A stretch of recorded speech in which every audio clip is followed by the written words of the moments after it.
The scene, a residential area of Seattle, Washington, early 1955.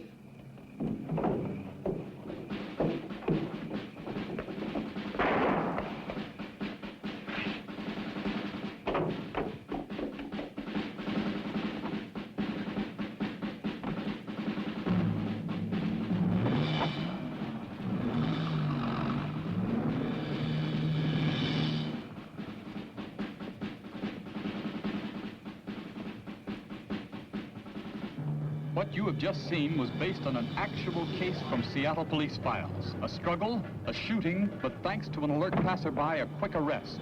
On the other hand, arrest and conviction are not always the same thing. And in this case, the key piece of evidence, the weapon, was thrown somewhere in the hundreds of miles of waterfront within Seattle's city limits. To obtain a conviction, that gun had to be found. But how?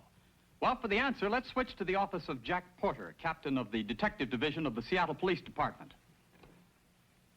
What's the answer, Captain Porter? Perhaps your question can best be answered by the postcard received from one of your viewers. It reads, "We think the Underwater Search and Recovery Unit of the Seattle Police Department would make an interesting feature for your program." And it's signed, the Barnes family, RFD 6, Westminster, Maryland. Well, people do seem to be interested in this unusual unit within the Seattle Police Department, which was organized a little over 2 years ago. As you can see by this map, our city has 203 miles of lake, sound, and canal front, and an increasing number of cases we're called upon to handle involve the water in some way. But taking a look at this case which you have mentioned already, let's see if we can't show you how this unit might be called into action. Attention car 126, 126. Pick up Patrolman Ron Ferris at box 14 for USNR duty. Cars 122 and 24. Pick up Ted Yearback and Ed Francis. Come in immediately. Underwater search is not the only duty of the officers assigned to this unit. But when the occasion requires, we are able to get them quickly to the scene of operations.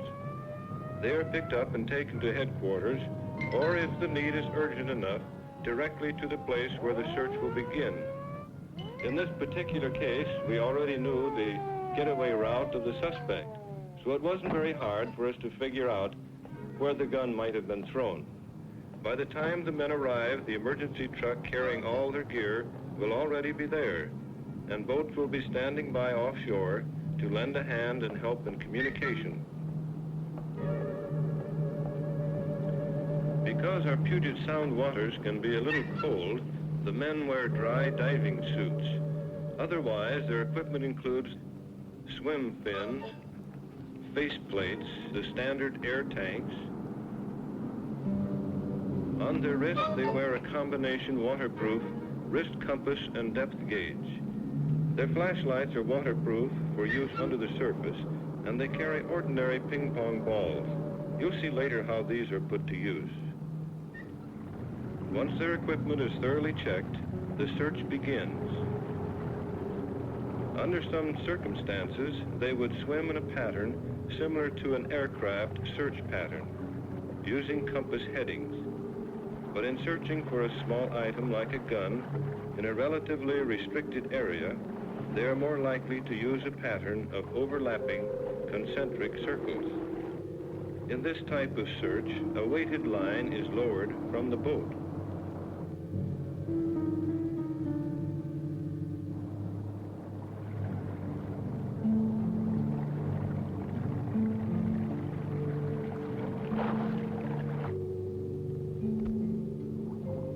Underwater, the officer attaches a lateral line to it.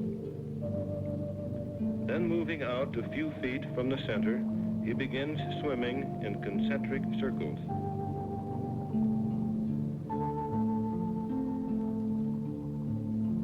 Meanwhile, a second diver prepares to go down to swim circles that will overlap. This way they can be sure that every inch of the area has been investigated.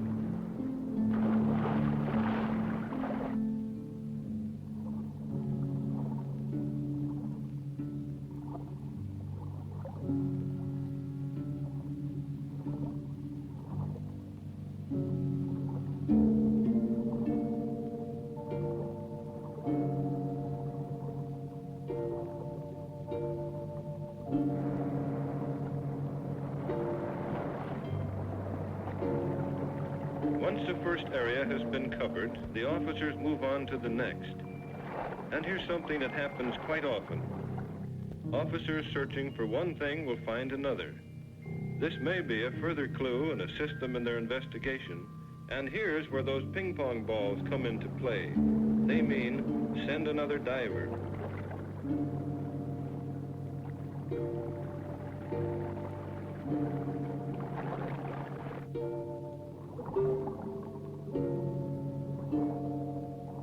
A line is attached for later investigation, but more often than not, it is only a false alarm.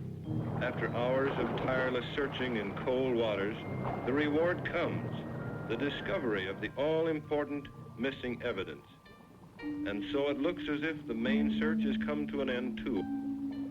As time goes along, the record of our underwater search and recovery unit is an increasingly impressive one. Our department is very proud of them, and we're very happy that you sent this request along to be answered. And to the Barnes family, back in Maryland, we're very glad that you asked for it.